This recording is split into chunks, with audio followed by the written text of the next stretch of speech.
É difícil confirmar os números exatos, mas por uma suposição cuidadosa, eu diria com certeza que o capítulo mais questionado da Bíblia nos nossos e-mails aqui no podcast Romanos 9.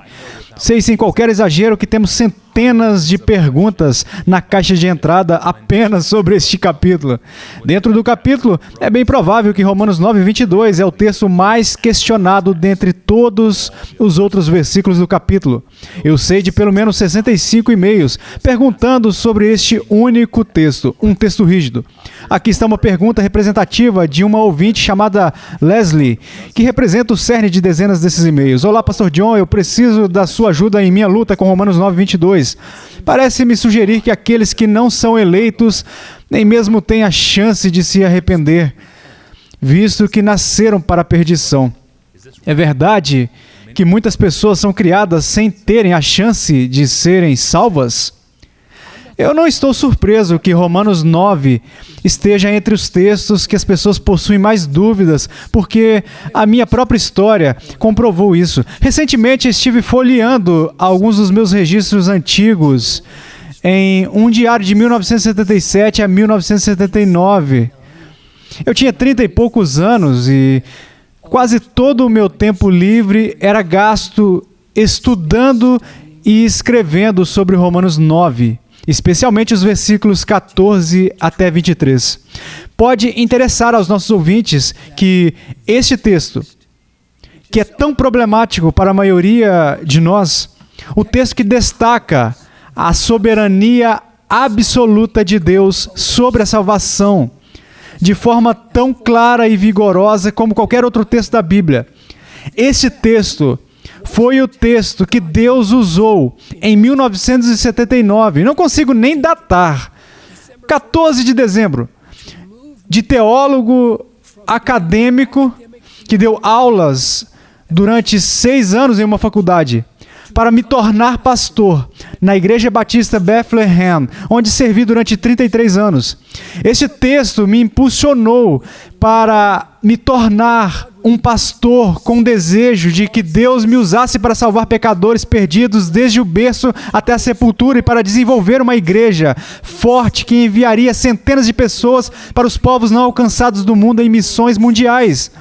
Portanto, estou testemunhando que o capítulo mais controverso da Bíblia com relação à soberania de Deus em salvar pecadores foi o capítulo que Deus usou para me mover de um comportamento acadêmico com a palavra de Deus para um esforço de linha de frente para salvar os pecadores perdidos, para fortalecer a igreja e para alcançar as nações. Isso é importante. É importante porque as pessoas pensam que se você acredita na soberania absoluta de Deus sobre a salvação dos pecadores, então você não iria querer ser um pastor que ganha almas e coordena uma igreja voltada para as missões. Isso não é verdade.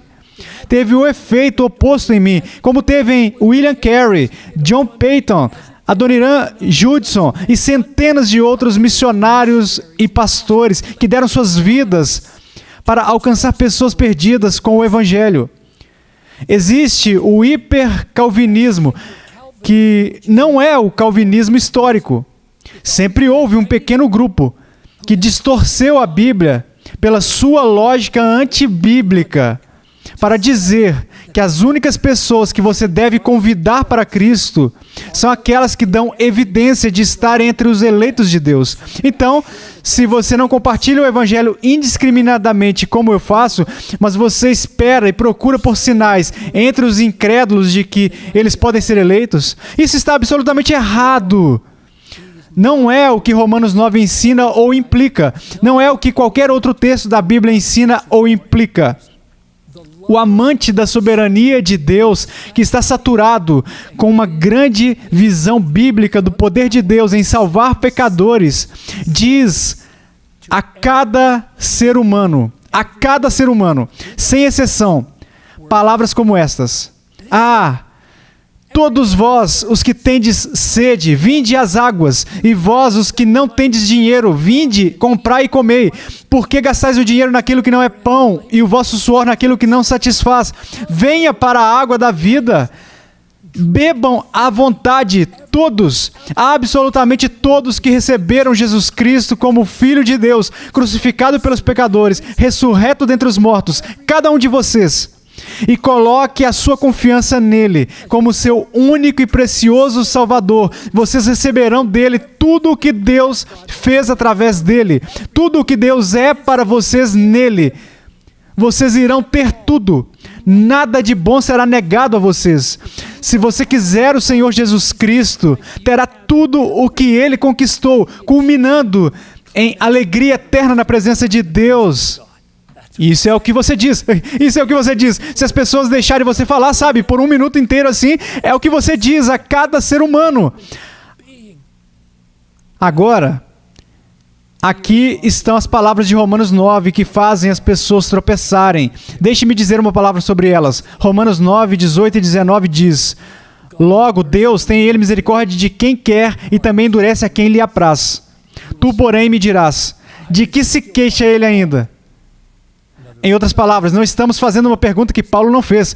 Não deveríamos imaginar: Paulo, eu tenho uma pergunta que você nunca cogitou. Não, você não tem. Pois quem jamais resistiu à sua vontade? Paulo não disse, bem, todos podem resistir à sua vontade, todos nós temos livre-arbítrio, todos podem resistir à sua vontade. Essa não foi a maneira que ele respondeu à pergunta, quem jamais resistiu à sua vontade? Versículo 20. Quem és tu, ó homem, para discutires com Deus? Com essa pergunta, Paulo não quis dizer que nunca devemos fazer perguntas a Deus. Não foi isso que ele quis dizer. Ele quis dizer que você nunca deve reagir com desaprovação quando Deus responde. E ele continua: Porventura, pode o objeto perguntar a quem o fez: Por que me fizeste assim? Ou não tem o oleiro direito sobre a massa para do mesmo barro fazer um vaso para a honra e outro para a desonra? Que diremos, pois, se Deus, querendo mostrar a sua ira e dar a conhecer o seu poder, suportou com muita longanimidade os vasos de ira preparados para a perdição, a fim de que também desse a conhecer as riquezas da sua glória em vasos de misericórdia, que para a glória preparou de antemão? Agora, Leslie pergunta: parece-me sugerir que aqueles que não são eleitos nem mesmo têm a chance de se arrepender, visto que nasceram para a perdição. É verdade que muitas pessoas são criadas sem terem a chance de serem salvas? Essa é a pergunta dela. A minha resposta é não. Essa não seria uma maneira fiel e bíblica de expor a situação. Deixe-me colocar ao lado uma da outra as duas verdades bíblicas que muitas pessoas consideram contraditórias, mas não são. Então extrairei dessas duas verdades uma implicação para a declaração da Leslie. A primeira verdade é que desde toda a eternidade Deus escolheu entre toda a humanidade caída e pecadora um povo para si mesmo, mas não todos. Assim, esta seleção não tem mérito algum nas pessoas escolhidas. Deus busca a salvação deles, não apenas realizando efetivamente a expiação pelos seus pecados por intermédio de Cristo, mas também superando soberanamente toda a sua rebelião e trazendo-os à fé salvadora. Aqui está a segunda verdade. Todo aquele que perece e está finalmente perdido e separado de Deus, perece por causa da autoexaltação real e condenável, que é o pecado. Porque eles são endurecidos contra as revelações do poder e da glória de Deus na natureza ou no Evangelho. Nenhuma pessoa inocente perece. Ninguém que humildemente deseja Cristo como Salvador está perdido. Ninguém é julgado ou condenado por não conhecer, acreditar ou obedecer a uma realidade a qual não teve acesso. Toda a perdição e todo o julgamento são devidos ao pecado e à rebelião contra a revelação que temos. Essa é a segunda verdade. Agora, o que impede essas duas verdades de serem contraditórias é o seguinte: a responsabilidade moral do homem não é destruída pela soberania absoluta de Deus na salvação. Para dizer de outra maneira, o governo final e decisivo de Deus sobre todas as coisas, incluindo quem chega à fé, é compatível com todos os seres humanos serem moralmente responsáveis perante Deus por acreditarem ou não.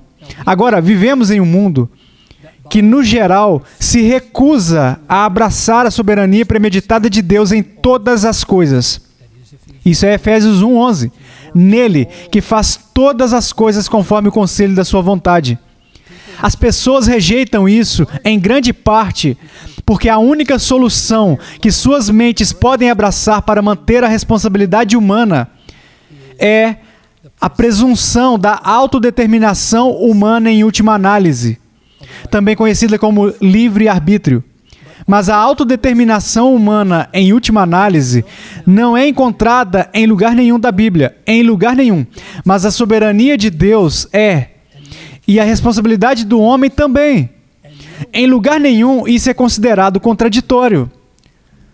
Portanto, a minha resposta à declaração da Leslie, muitas pessoas são criadas sem terem a chance de serem salvas, é dizer que todos estão sendo persuadidos e convidados por Deus todos os dias. Eles estão sendo persuadidos por meio da revelação natural, o sol nascendo sobre os bons e os maus, ou a chuva caindo sobre os bons e os maus, ou através da consciência, ou através da verdade do Evangelho. Essas revelações de Deus são a chance deles serem salvos. É um verdadeiro convite. É real, precisamente porque se eles se humilhassem e recebessem a graça de Deus, eles seriam salvos. Aqueles que fazem isso, aqueles que se humilham e recebem a graça de Deus, sabem que foi apenas a graça soberana de Deus que os capacitou para crer. E aqueles que não fazem isso, sabem que é por causa dos seus próprios pecados, que eles amam algo mais do que a Deus. É por isso que eles não creem. Não haverá pessoas inocentes no inferno, e haverá apenas pecadores perdoados no céu.